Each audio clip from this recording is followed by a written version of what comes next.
Welcome to another week on Things Unseen.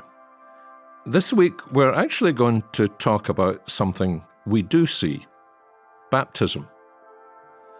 Now, I can imagine a variety of responses to that statement.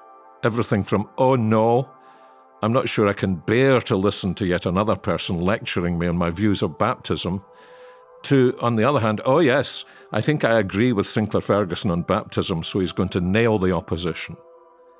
But the point of Things Unseen is not to air controversial topics for these few minutes each weekday. I think it's worth saying, actually, that if we think of baptism first and foremost as a controversy, rather than a gift from the Lord Jesus, somehow we've got hold of the wrong end of the stick, and I hope you agree. So what I want to say at the outset is this: baptism is a gift from the Lord Jesus to help us all to live for His glory. And I hope I can avoid the usual controversies on baptism to help us get to the main thing.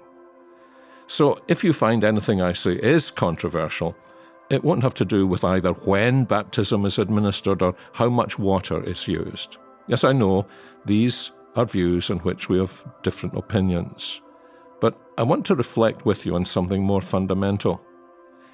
And I want to do that because I suspect that whatever our views on these issues in baptism, we're not actually particularly strong on appreciating why Christ gave it to us, what it means, or the impact it's meant to have on our daily Christian living.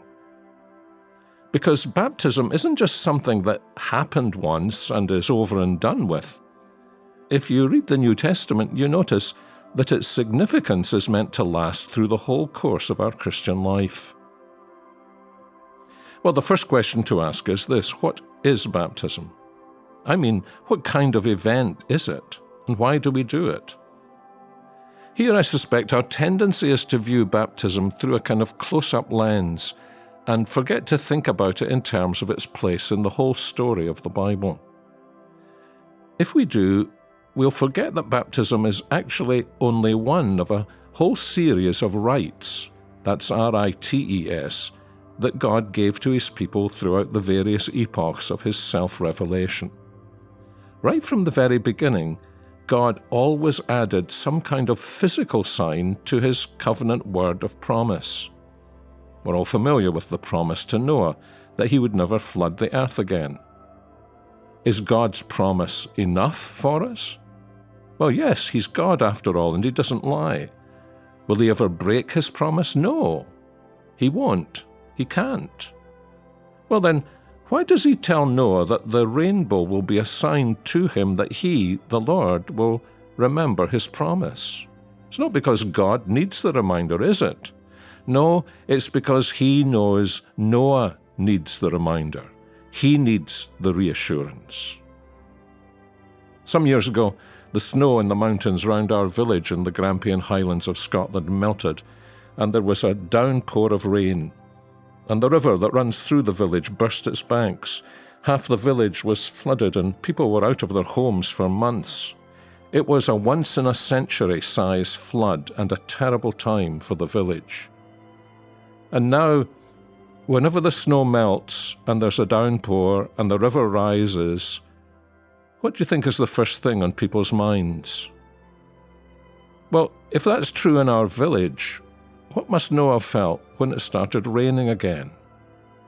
But in His kindness, the Lord gave him a sign to confirm His promise.